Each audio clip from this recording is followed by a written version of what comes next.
Përshëndetje të gjithë ju që këtë fund të muaji po ndëroni për pushimet verore si puna ime. Ja, edhe pak ka mbetur dhe pastaj qef o qef për kokë të qefi do të kënaqemi. Vërtet do të kënaqemi dhe mezi po presim. Sot në studio pash që kemi disa fëmijë pak më të rritur se ç'jemi mësuar të shohim zakonisht.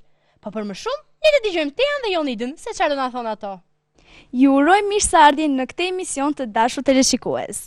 Sot kemi një emision shumë të veçantë, ndryshe nga ato që jeni mësuar të shohni zakonisht. Edhe të ftuarit e ditës së sotme janë një moshë me të rriturit, se fëmijë që ne kemi çdo të shtunë. Një përshëndetje nga unë Jonida të dashur shikues, edhe pse kësaj radhe ndruan pak stilin e prezantoj. Tea, po, më bëhet qefja. Po, faleminderit. Ju uroj mirëseardhjen të gjithë ju shikues të vegjël që jeni ulur në ekranin dhe po shihni rreth të Shëkorçës në këto momente. Shtëpia jonë sot është bosh, ndryshe nga herët e tjera. Tea e tha dhe më herët, por dhe Pimbi Pumi në prezantimin e tyre. Kësaj radhe në këtë skenë do të shohim një dramatizim. Titullohet Unë flas, e cila është shkruar nga zoti Andrea Pepi dhe është interpretuar nga nxënësit e shkollës Stavri Themeli. Janë nxënës nga klasa e 6 deri në klasën e 8, të cilët në këtë skenë të vogël do të na sjellin një mesazh shumë të rëndësishëm, siç është ai i bullizmit apo dhe përdorimi tepër i internetit nga fëmijët e viteve të sotme.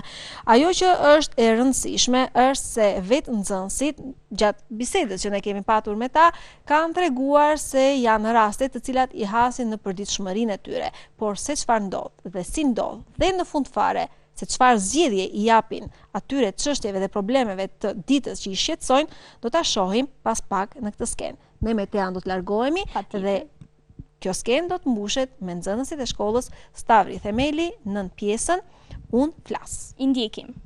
Sot po hapim para jush, të nderuar prindër, mësues dhe spektator, ballafaqimin me kërkesë të mësuesve dhe prindërve tanë.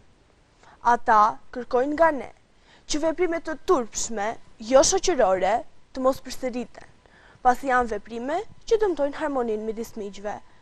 Së pari, po pyes Mirën, të flas pa nguruar për shqetësimin që e bën të ndihet e fyer, e di që është e vështirë, por tepër e domosdoshme. Ju ftoj të flisni pa ngurim. Do të doja që ky ballafaqim të mos ndodhte, por e pash të arsyeshme, dhe kjo ishte e vetmja mënyrë për t'u bërë. Si e ke ndjer veten kur dikush të ofendon, duke të quajtur spiune? Kjo ndodhi një ditë në klasë, kur Rafaili theu xhamin e dritarës së klasës. Mësuesja kujdestare donte të dinte se kush e kishte bërë veprimin, me qëllim apo pa qëllim, i cili ai që e kishte bërë ta rivendoste sërish xhamin. Rafaili nuk e tregoi vetë veprimin e tij? Jo, asnjë nga klasa nuk tregonte, sepse ai është i dhunshëm. Le të vi Rafaili. Përse nuk tregove vetë? Unë e bëra, por e bëra pa qëllim të keq. Po, por përse nuk e tregove vetë? Apo nuk dëshiroje që këtë veprim ta merrnin vesh prindërit e tu, që sigurisht do ta paguanin? Po. Kush guxoi të tregonte të vërtetën? Nga kush e mësoi mësuesja? Nga unë. Vendosja ta largoja frikën. Kështu do të ishim të gjithë fajtor. Më pëlqen vendimi juaj dhe ju përgëzoj për guximin. Prindit e Rafailit e morën veç veprimin e tij dhe e paguan xhamin. Si ndodhi më pas? Sa herë që Rafaili më shikonte në korridorin e shkollës, më afrohej dhe më tregonte me gisht si spiuna dhe qeshte me shokët e tij. Sa kohë vazhdoi kjo? Disa kohë, që nga fillimi i shkollës.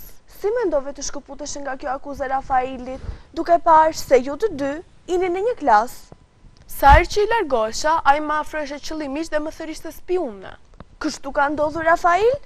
Po, por unë vetëm disa herë i thashe. Jo, edhe sot më thiri, pavarësisht se mësuesja kujdestare të qortoi. Kështu ka ndodhur. Ndaj jemi sot këtu për t'u ballafaquar. Si do të kishe vepruar ti, Rafail, po ta bënin këtë veprim me motrën tënde? Por unë nuk kam motër. Prandaj je sjell kështu, në mënyrë të turpshme. Do nëse Mira tregoi një të vërtetë. Nëse kjo do të vazhdoj, sigurisht që prindrit e Mirës do të kërkonin ballafaqimin.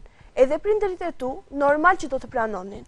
Do të doja që prindrit mos e merrnin vesh këtë veprim jo të mirëtimin. I kërkoj falje Mirës. Sinqerisht nuk do ta përsëris më. Më fal Mira. Tani i kërkoj mendimin Mirës. Urdhëro Mira.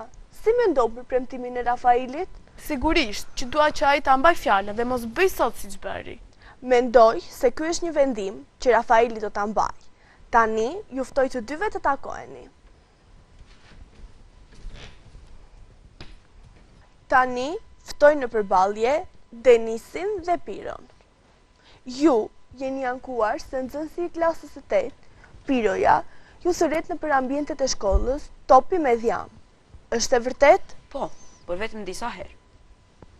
Nuk është e vërtet. Edhe sot, kur po haja në oborin e shkollës, në pushimin e madh, më rrezove petullën dhe djathi nga dora. Ato u ndotën dhe unë i mora dhe i hodha në kazanin e mbeturinave, duke më lënë pa ngrënë. Shokët e tu dhe ti u shkrisë të qeshuri me zë të lartë. Është e vërtet, Piro? Ishim duke luajtur me shokët dhe duke kaluar aty pranë, pa dashje, sigurisht pa dashje erdhova. Ti ardhe me vrap poshtë sa gjyshja ime u largua nga shkolla. Përse sa po iku gjyshja e Denisit, që me siguri kishte sill ati ushimin? Pa dashje, po luani me shokët. E fillove mjaft mirë, duke u treguar i penduar. Tani, po mbrohesh pa të drejtë. Përse e shqetëson Denisin? Ai është më i vogël se ty. Po ja, si ta them. Ai është i shëndosh dhe mezi i ngjit shkallët e shkollës. Kjo jo e bën për të qeshur. Unë i ngjit shkallët e kati dy më shpejt se ti, dhe sidomos kur ti e pas meje, sepse do të më thrasësh top me... Gabim, të kërkoj falje. Më thret top me dhjam dhe shokët e tu qeshin me mua. Po përse? Të jap fjalën se nuk do të thras mend. Kështu i premtove dhe gjyshes time, por vazhdove përsëri. Marrëzove përsëri petullën me djathën në baltë, të gjithë qeshët me mua, kurse unë ngela pa ngrënë.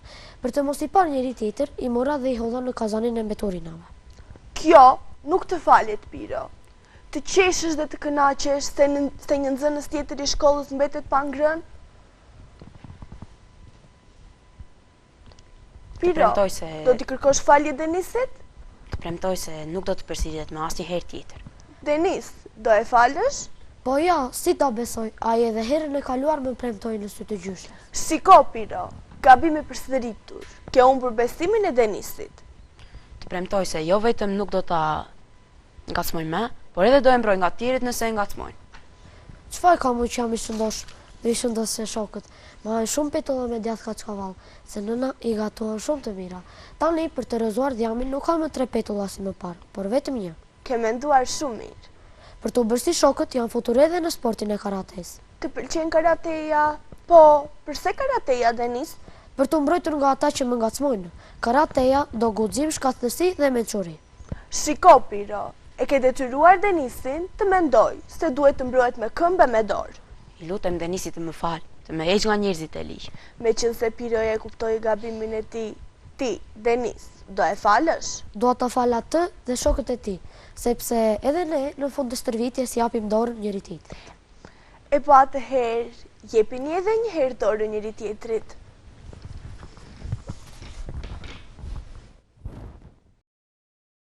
Gjithashtu sot, do të ballafaqohen edhe 2 nxënës të tjerë. Vajza e notës 10, e cila u vlerësua me 4 në orën e anglishtes. Ndodh që edhe nxënësit e mirë të vlerësohen me nota të këqija në lëndë të caktuara. Sot, ju shkuat në ditori dhe u ankuan ndaj Vasianit. Si ndodhi? Sot, mësuesja e gjuhës angleze më vlerësoi me notën 4, se nuk isha përgatitur. Jeni vlerësuar herë tjetër me këtë notë? Jo, kur? Dhe nuk ka për të ndodhur më. Nuk mund të them se herët e tjera nuk kam marrë më shumë se nota 8. Për sot, për fajin tim, ndodhi se nuk isha përgatitur, sepse mendova se nuk do të më pyesta. Gabova që mendova kështu. Kishte një arsye që nuk e mësove mësimin? Po, kishta. Më duhej sot të mësoja matematikën, sepse më kishte ardhur koha të pyetja si gjithë të tjerët. Kështu që e vlerësova shumë atë dhe edhe nënvlerësova anglishten. Cila ishte arsyeja që të çoi deri në drejtori për t'u ankuar dhe Vasianit? Veprimi i Vasianit. Atëherë, le të vi Vasiani. Urdhëroni. Sot, jeni thirrur të na sqaroni cila ishte arsyeja që e fyet Sofikën në orën e anglishtes. Unë nuk desha t'i thëras 4, po nuk e di se si ndodhi. Vasian, si i ke marrëdhëniet me Sofikën? Nuk di se përse ajo nuk më flet. Sigurisht që ka një arsye. Apo jo, Sofika? Po, ka një arsye. Bile shumë të rëndë. Vasiani nuk është i mirë në letërsi. Vazhdo, Sofika. Ndërsa unë e pëlqej shumë, madje kam shkruar dhe vjersha. Një ditë kisha sjell një poezi për të marrë mendimin e shoqeve. Vasiani ma mori, më sakt ma rëmbeu nga dora dhe hodhi nga dritarja e klasës. Vrapova ta merja, por kur arita, fleta, poezia nuk ishte më. E kishin marrë nxënësit? Jo, e kishte marrë era, sepse kishte erë shumë të forta të ditë. Kështu ka ndodhur Vasian? Unë desha të bëja shaka.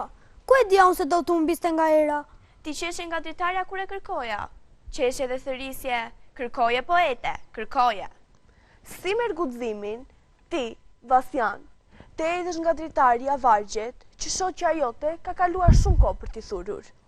Mendova se ajo mund të shkuante sërish vargjet. Ndodhi që e mori era. E shkrove sërish Sofika? Sigurisht, sepse unë i shkruaj vargjet dhe i vendos në zyrtarin tim të librave. Dhe i shkruaj shumë herë derisa të bëhem poezia që dëshiroj. Kujt e kishe kushtuar vargjet? Paqes. Kur shohim në televizor vrasjet e fëmijëve të pafashëm, kur shohim se vriten nënat dhe baballarët e tyre, zemrat të dhemve, vargjet më vinë vetiu. A mundesh të na recitosh disa nga vargjet? Me kënaqësi. Do të vinë një ditë, më e pastër se të tjerat. Do të prapet paqja në tokë si dia ndriçues. Ja, Vasian, këto vargje flake nga dritarja pa i lexuar, apo për hedhjen e tyre nga dritarja. Ato vargje duhet të përhapen kudo. Po ta dija se përse flisin vargjet, kur nuk do ta kisha bërë këtë veprim, për të cilin sot më vjen aq shturp nga vetja. U rëmbeva. Jo, ti doje ta akmerreshin dhe Sofikës, pasi ajo u largua nga tavolina që ju ishit bashk. Kështu, normal që Vasiani e ndjevi veten të ligështuar. A është e vërtet kjo, Sofika? Po, largimi im nga tavolina afër ti, ra në sy të gjithë klasës. Nuk më vinte mirë që Sofika kur unë vija në klasë e fuste fletën e poezisë me njerë në çantë. Më duke vetja si një... Kërkoj nga Vasiani të japësh dorën Sofikës në shenjë pendimi. Jemi rikthyer përsëri në studio, por tashmë nuk janë vetëm unë dhe Tea si në fillim, por janë dhe nxënësit nga klasa 6, si se tham, deri në klasën e 8 në shkollën Stavri Themeli. Unë ju përgëzoj, ishit fantastik, bravo dhe shumë faleminderit që e zbukuruat studion ditën e sotme dhe më vjen mirë që të gjithë nxënësit kur vinë me një uniform. Lexon, mundet ta kap kamera, shkolla 9-vjeçare Stavri Themeli. Është shumë këndshëm të shohësh me uniformë, sepse rrallë ndodh sot të shohësh nxënës me uniformë, vjen shumë mirë. Një duar të ikje për të gjithë se ishit të mrekullueshëm. Shumë faleminderit. Kemi pasur dhe disa mungesa, sepse shfaqja ka qenë pak më e gjatë, por për arsye të ndryshme të vetë nxënësve, kemi bërë vetëm 3 pjesë të shkurtra. Gjithsesi dua të falenderoj dhe zotin Andrea Pepi për këto mesazhe kaq të mrekullueshme dhe domethënëse, sidomos sot me nxënësit që deri diku brezat ndryshojnë nga njëri tjetri, por dhe probleme sa vjen dhe shtohen nga njëri brez tek tjetri. Atëherë, do ta nisim me qenë se na recitove në fund, tani na trego pak si ishte si eksperiencë. Kemi mikrofonin, shohim drejt. Për mua ishte një eksperiencë vërtet e bukur, ndonë se kishte stres dhe lodhje me gjithë provat. Shpresoj që të më bie rasti që ta bëj shumë herë dhe të marr pjesë më shumë dhe ju falenderoj që na ftua. Kënaqësi, vërtet kënaqësi. Juriste, na trego pak të lutem si ishte si eksperiencë dhe kishe gjitha të volum për të mbajtur mend, Një eksperiencë shumë e bukur dhe më vjen shumë mirë që mësuesja më bëri pjesë të kësaj eksperience, të cilën mendoj se duhet i japim të gjithë në një falënderim edhe asaj për të gjithë provat dhe përkushtimin. Përmendim emrin e mësueses? Mësuese Florina.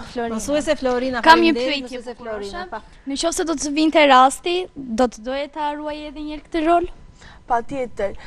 Unë që në fillim e kam patur me shumë dëshirë këtë rol dhe gjithmonë u mundova shumë edhe për ta mësuar dhe si të thash ishte një eksperiencë që do të jetë gjithmonë në memorien time, sepse këto mendoj se janë momentet e bukura që në fund kur ne të rritemi do të mbahen mend. Dhe unë uroj që jo vetëm kjo eksperiencë, por edhe shumë eksperienca të tjera pas saj të jenë të një pasnjëshme për ju. Flasim pak me këtë që ishte i pari dhe ishte ai çapkëni. Më trego pak si ishte si eksperiencë dhe aq më tepër, nuk e di, jetë në tipin e atij djalit që luajte apo jo? Nuk jam në atë tipin e djalit që luajta. Kur hyra në skenë mikën emocione, nuk isha me emocione dhe dramatizova lish. Kjo është kryesora, keni patur mbështetje nga mësuesja Po. dhe më pas keni patur dhe mbështetje nga zoti Pepi apo jo? Po. Më bëhet qefi. Kaçurelsja, e mbajmë mikrofonin dhe na tregon ti për eksperiencën tënde. Shohim drejt. Si ishte si eksperiencë për ty? Ishte një eksperiencë shumë e bukur, do mbetet thellë në kujtimet e mia. U kënaqa shumë gjatë gjithë kohës që po bënim prova, sidomos dhe në skenë kur e transmetuan, ishte kënaqësi të punonim edhe me Andrea Pepin, edhe do ta mbajmë gjithmonë. Publiku si e priti pasi mikrofonin. Publiku si e priti pasi shfaqjet janë vënë në teatr, por tek teatri i kukullave, ku skena është më e vogël dhe kapaciteti i njerëzve është pak më i vogël në numër se sa teatri Martha Ndonca Koçajupi. Edhe publiku e priti shumë mirë, sepse dhe pjesa ka shumë mesazhe domethënëse. Ata na mbështetën me duar trokitje dhe duke erdhur të na shikonin. Në çdo moment kemi marrë fjalë të mira, qoftë edhe kur mbaruam, ishte shumë bukur, morëm vërtet shumë mesazhe dhe kjo gjë mendoj se ne të gjithëve na bëri që të ndiheshim shumë mirë. Po, e rëndësishme është t'jen kënaqur vërtet. Kjo është kryesorja, t'jen kënaqur vërtet. Tea, ku do kalojmë në tani? Tani do të kalojmë në hapësirën e reklamave dhe do të rikthehemi sërish me Përrallën. Si çdo të shtunë, Përralla në Namonës nuk mungon. Shohim përzgjedhjen e radhës. Ja e shtuna erdhi përsëri dhe nëna është midis jush. Shpresoj që të jeni kënaqur këtë javë, se ishte edhe javë pushimesh. Ku vajtët? U kënaqët? Lexuat libra? Lexuat pralla? Jam shumë e lumtur në qoftë se ju i zbatuat porositë e mia që të lexoni sa më shumë. Sot, nëna Mona do t'ju lexojë prallën Libri i Xhunglës. Atere më dëgjoni me vëmendje dhe të fillojmë të lexojmë. Një ulkonj e cila ende në përpyll hasi një këlysh njeriu që e kishin braktisur. E mori dhe e shpuri në strofkullën e vetë. Ulkonja e riti tok me këlyshët e sajt. E quajti Mowgli. Një ditë përpara strofullës u shfaq Shere Khani, tigri i lik, i cili u betua se do ta kullufiste Mowglin. Ai i urrente njerëzit dhe fisin e tij. Ndërkohë, Mowgli rritej i lumtur. Ariu Balu, Ulkonja Alke dhe Pantera Bakera i mësonin ligjet dhe të fshehtat e xhunglës. Një ditë prej ditësh, Shere Khani u sol Mowglit, po djaloshi i vogël i shkathët, i rëmbeu një pishtar me flak dhe ja vërtiti tigrit. Shere Khani të merruar nga zjarri, ja mbathi nga syt këmbët. Mowgli mësoi jo vetëm gjuhën e kafshëve, por dhe të notonte, të vraponte, të kacavirej në përpem. Një ditë prej ditësh, majmunët sharlatan e rëmbyen Mowglin dhe e shpun në qytetin e lashtë. Pas një betejë të ashpër, Baluja, Bagheera dhe Kaja, pitoni që të hipnotizonte me vallen e vet, e shpëtuan Mowglin nga kthetrat e majmunëve. Të shpëtuam, të shpëtuam, të shpëtuam. Koha rrithte. Një ditë tigri Shere Khan u riçfaq më kokshkret se kur. I vendosur ta shpinte deri në fund betimin e tij dhe ta shqyente lyshin e njeriut. Por Mowgli i vërtiti sërish një pishtar të ndezur dhe tigri u largua i tmerruar. Më dogji! Që në atë kohë të gjithë nisën të nderonin Mowglin dhe e shpallën mbret të xhunglës. Një ditë prej ditësh, djaloshi dëgjoi këngën e një vajze, e cila po mbushte ujë në liçenin e xhunglës. Ajo është si ti, i thanë miqtë e pyllit. Maugli e ndoqi pas vajzën që shkoi në fshatin ku banonte me njerëzit e tij. Kur ju qas fshatit, Maugli pa dje me vajza si puna e tij. Dhe sa kaq, e ndjeu veten si në shtëpinë e tij. Për të, kishte nisur një jetë e re, po ai kur nuk do t'i haronte miqtë e xhunglës. Ja dhe kjo prallë ndaroi. Shpresoj t'ju ketë pëlqyer. Po, nga prallat ne duhet të nxjerrim mësime, duhet të nxjerrim detyra. Po ju, i ndihmoni shokët, jeni mirënjohës ka shityre, prandaj të bëhemi shok të mirë, ta ndihmojmë njëri tjetrin, në të mirë dhe në të keq. Nëna Mona ju uron një fundjavë të bukur bashkë me familjet tuaja. Mirupafshim të shtunën e ardhshme. Mirupafshim.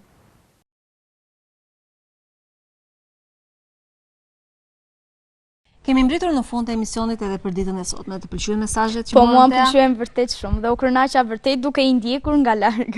Po ne vërtet i ndoqëm nga larg, por jo vetëm ne, por edhe të gjithë shikuesit dhe të cilët po na ndjekin në këto çaste në ekranin e RTS Korçës në emisionin Pimbi Pumbi dhe Miqtë e Vegjël. Jemi mësuar që studion e kemi patur gjithmonë të zhurmshme dhe kjo qetësia është pak e habitshme. Edhe Pimbi dhe Pumbi kanë ngelur të shtangur. Pimbi kanë ngelur të shtangur nga eksperienca dhe nga gjithë mesazhet të cilët sollën nxënësit e shkollës Stavri Themeli. Unë dua t'ju uroj suksese të gjithë nxënësve, të cilët kanë marrë pjesë në interpretime të ndryshme tek skena e vogël e teatrit të kukullave me libretin e shkruar nga zoti Andrea Pepi. Dua t'ju uroj sukses edhe një herë si zotit Andrea, ashtu dhe të gjithë nxënësve. Ju kujtoj edhe një herë që për të bërë pjesë e këtij emisioni mundet të kontaktoni në numrin e telefonit, të cilin si gjithmonë e gjeni të shkruar poshtë ekranit 069 31 71 676.